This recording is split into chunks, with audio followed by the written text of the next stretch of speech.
आशिकारा सीना अम्मा शगाफती हम चना दरसी मापिन हानी हागो।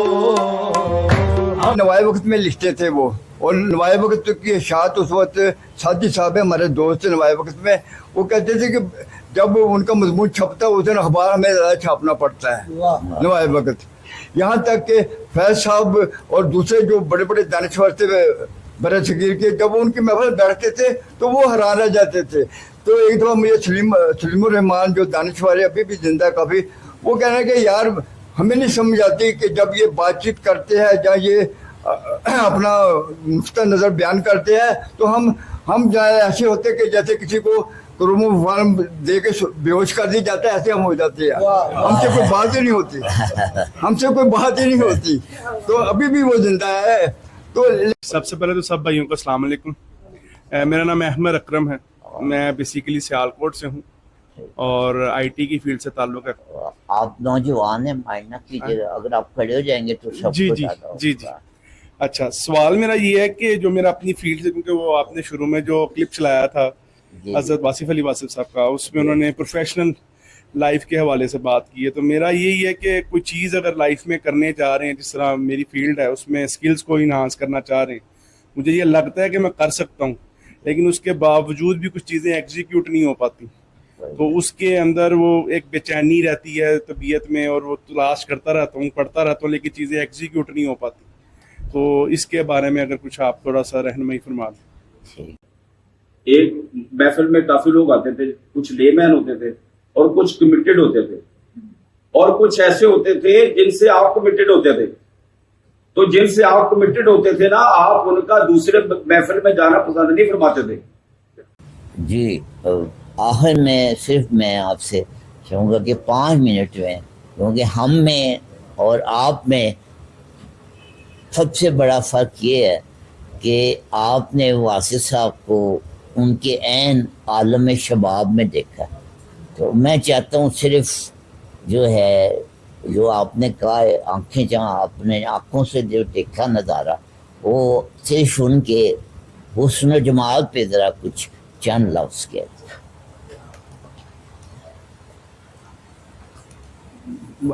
वासिफ साहब जब वो बात करते थे ना, तो वो अपनी दुनिया, एक अलग ही दुनिया में खो जाते थे। वो पता नहीं किससे वो चलते थे, कैसे वो बात करते थे, कुछ समझ नहीं आती थी। और फिर वही ऐसी बात कर देते थे कि एक जुमले के अंदर पूरी किताब का मज़ा आ जाता था। ये उनके अंदर खुसूसियत, ये कुदरत की तरफ से होती है, खुदादा सलाहियत होती है। तो उनका ये सिलसिला जनाब अली आखिरी दम तक ये जारी रहा। तो उन्होंने नवाए वक्त में लिखते थे वो, और नवाए वक्त की शायद उस वक्त सादी साहब है हमारे दोस्त नवाए वक्त में, वो कहते थे कि जब उनका मजमून छपता है उस दिन अखबार हमें ज़्यादा छापना पड़ता है नवाए वक्त।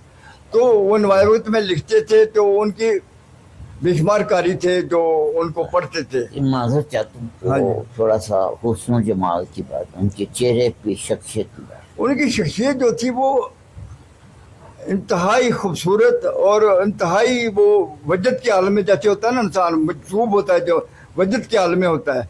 तो जब वो बात करते थे ना, तो वो एक ऐसी दुनिया में पहुंच जाते थे कि हमें नहीं नजर आता था कि वो इस दुनिया में बैठ के ये बात कर रहे हैं। उनका हुस्न जमाल था, उनकी शख्सियत थी, भरपूर शख्सियत थी। यहाँ तक कि फैज साहब और दूसरे जो बड़े बड़े दानिशवर थे बड़े सगीर के, जब उनकी महफिल बैठते थे तो वो हैरान रह जाते थे। तो एक दफ़ा मुझे सलीमुर रहमान जो दानिशवर है अभी भी जिंदा काफ़ी, वो कह रहे हैं कि यार हमें नहीं समझ आती कि जब ये बातचीत करते हैं या ये अपना नुक्ता नज़र बयान करते हैं, तो हम ऐसे होते कि जैसे किसी को क्रोमोफार्म दे के बेहोश कर दी जाता है, ऐसे हम हो जाते हैं। हमसे कोई बात ही नहीं होती, हमसे कोई बात ही नहीं होती।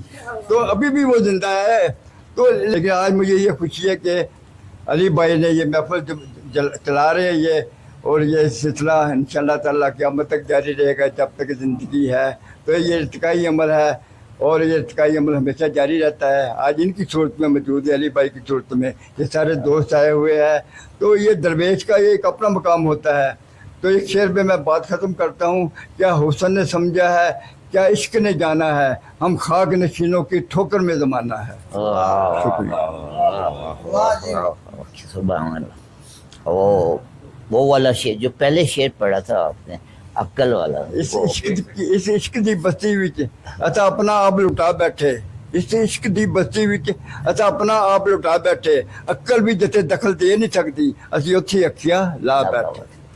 ये उत्थे अखियां लाइया होंदियां, आम आदमी दे वास्ते कम नहीं है। मेरे मुताबिक जो कहा है ना, मैं ऐसा कुछ नहीं है मेरे अंदर। तो वैसे इनकी बात से मुझे आँखें लगाने से बात याद आ गई कि आम इंसान जो होते हैं ना, उसके ज़िंदगी जो होती है ना, उसमें 4 दिन होते हैं।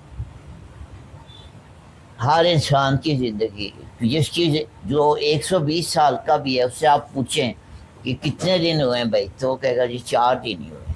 ठीक है, तो ये ज़िंदगी जो है आम आदमी के लिए, और 4 दिन की ज़िंदगी होती है। ठीक है, तो लेकिन जो आशिक होता है ना, उसके लिए ये ज़िंदगी जो होती है ना, ये 4 आँखों की ज़िंदगी होती है।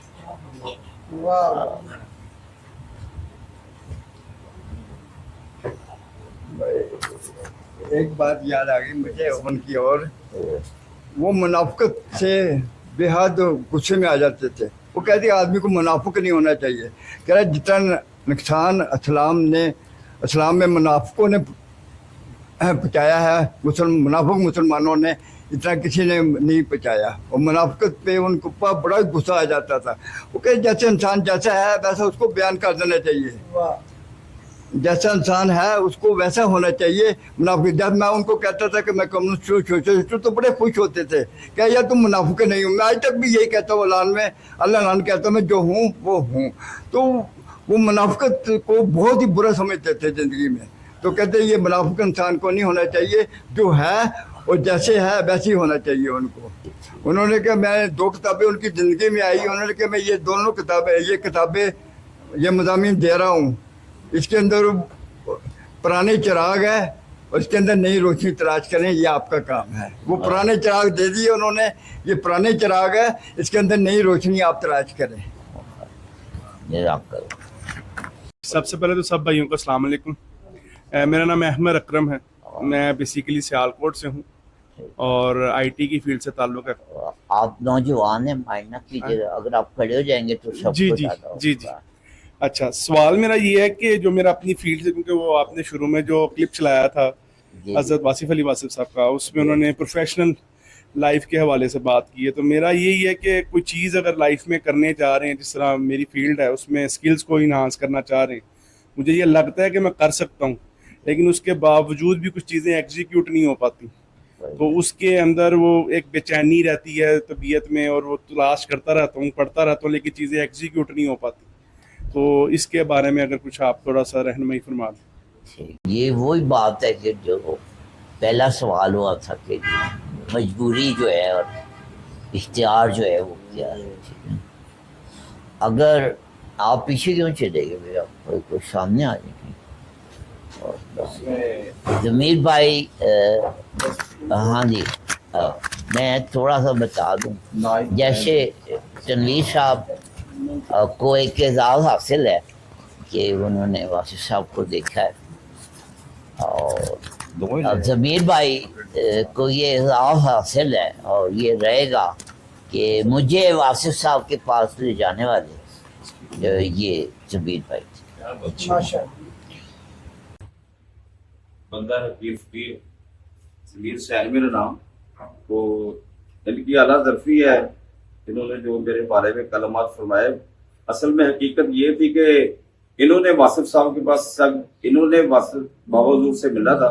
हम आपको आपके नाम से ज़्यादा बाबा हुज़ूर कहा करते। तो इन्होंने बाबा हुज़ूर से मिलना था, तो मेरी ड्यूटी लगा दी कि तुम ज़रा पहले चले जाओ। तो बाकी 1-2 चीज़ें हैं जो मुझे एक मैं समझता हूँ अमानत है। और अगर जहाँ पे हम 10-30-40 बंदे बैठे हैं, तो एक बंदे ने कोई सवाल किया है तो उसको भी सही जवाब मिलना चाहिए, और दूसरे बंदों को भी। अच्छा, सवाल के जवाब जो है ना, उसका एक डायमेंशन नहीं होती, बहुत सी डायमेंशन हो सकती हैं।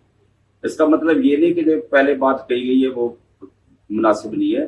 آپ کی جو بات ہے نا کہ انعمتا علیہم، انعام لینے کے بعد کیا انعام نہیں لینا چاہیے، انعام کی خواہش نہیں رکھنی چاہیے، یہی بات ہے نا. آپ بتا دیں. آپ جب انعام والا مل گیا انعام والا مل گیا تو اس پھر دوبارہ دعا کس لیے نماز میں؟ اس کی دعا یہ ہے، اس کی دعا یہ ہے کہ آپ کو جو قیمتی چیز مل گئی ہے اس کو سنبھال کے رکھیں، اس کو چھوڑے نہیں. آپ کو کوئی ہیرا مل جاتا ہے تو وہ ہیرے کا ملنا تب تک ہے جب تک وہ آپ کے پاس رہتا ہے. اگر آپ اس کو چھوڑ دیں گے تو وہ پھر آپ کے پاس نہیں رہے گا. اور ایک یہ عاطف بچے کی آپ ذرا دوبارہ سوال دہرائیں، وہ بیعت والی جو بات تھی. لیکن اس کا قرآنی طور پہ جیسا ہمارا بھی یقین ہے، جیسے سرکار واصف صاحب کو منظور کیا جو ان سے فیض ملتا ہے، یہ ان کا فیض ہی ہے دنیا میں. اسی طرح کیا ہم جو اس رستے کی طرف قدم بڑھا رہے ہیں، ہم کسی ظاہری طور پہ موجود انعام یافتہ کے پاس جائیں اور اس کی بھی جو ہے نا ڈفرینٹ ایسپیکٹس ہیں اور ڈفرینٹ نظریات ہیں. ایک تو یہ ہے کہ سارے بزرگ جو ہیں وہ بیعت والے نہیں ہوتے، ظاہری بیعت والے سارے بزرگ نہیں ہوتے. بعض بزرگ جو ہوتے ہیں وہ بیعت سے بہت اوپر ہوتے ہیں. اور آپ کا یہاں پہ بیٹھنا یا آپ کا واصف صاحب کے پاس جانا، واصف صاحب کے دربار ان کی حاضر ہو جانا، اور یا واصف صاحب کا خیال ہی جو ہے وہ آپ کا خیال نہیں ہے، وہ واصف صاحب کا خیال ہے. یہ جو عشق ہم فرماتے ہیں نا، تو ایک وہ شعر ہے مجھے شاعر کا ڈیفینیٹلی یاد نہیں علی بھائی کو، کہ عشق اول در دل معشوق پیدا می شود، عشق اول در دل معشوق پیدا می شود، تو سوزد شمع کی پرون شیدا بھی شود. کہ عشق جو ہے وہ معشوق کے دل سے پیدا، معشوق کے دل سے شعاع نکلتی ہے اور وہ عاشق کے دل پر ضرب لگاتی ہے. تو عشق کرنا جو ہے نا وہ آپ کا کمال نہیں ہے، وہ تو دوسرے کا کمال ہے. اور یہ واصف صاحب کا کمال ہے کہ آپ یہاں بیٹھے ہو، یہ واصف صاحب کا کمال ہے کہ آپ ان کا نام لے رہے ہو، آپ ان سے محبت کرتے ہو، آپ دربار پہ جاتے ہو. اور دوسری جو بات ہے نا وہ کہ ان کے ایک مطلب ہے واصف صاحب کا جو یہ جو مقام ہے نا واصف صاحب کا، ایک علی بھائی اس کو تھوڑا سا ایلیبوریٹ کریں گے. آپ نے فرمایا، شاید میرے الفاظ آگے پیچھے ہوں گے، آپ نے فرمایا جو میرا مقام دیکھنے کی کوشش کرے گا وہ اندھا ہو جائے گا. اب میں دربار پہ بیٹھا تھا تو یہ میں بات کسی کو بتا رہا تھا، تو اسی وقت مجھے ایک دوسرا نوٹیفکیشن آیا کہ اندھا ہونے سے کیا مطلب ہے. اندھا ہونے کا مطلب یہ ہے کہ تم آنکھوں سے دیکھنا بند کر دو گے. اندھا ہونے کا مطلب یہ ہے کہ میرا نور اتنا ہوگا کہ تمہاری آنکھیں چدھیا جائے گی. اور وہ جو بات ہے نا بیعت والی بات، علی بھائی ایک بات کر رہے تھے تو اس میں تھوڑی سی میرا خیال میں، ایک محفل میں کافی لوگ آتے تھے، کچھ لے مین ہوتے تھے اور کچھ کمیٹڈ ہوتے تھے، اور کچھ ایسے ہوتے تھے جن سے آپ کمیٹڈ ہوتے تھے. تو جن سے آپ کمیٹڈ ہوتے تھے نا، آپ ان کا دوسرے محفل میں جانا پسند نہیں فرماتے تھے. ایک دفعہ ایسا ہوا کہ ایک بندہ کسی دوسرے کی محفل میں چلا گیا، بابا جی کو پتہ چل گیا. اب یہ مطلب ہے، یہ تو درویش کا اپنا تصرف ہوتا ہے نا. تو آپ نے اس بندے سے پوچھا کہ تم وہاں کیوں گئے؟ انہوں نے کہا کہ جی وہ آپ کی محفل میں آتے تھے تو اسی لیے میں چلا گیا. تو آپ نے فرمایا اب تو نہیں آتا نا وہ محفل میں. اب اس کی دو باتیں ہیں، یا وہ خود نہیں آتا یا میں نہیں آنے دیتا.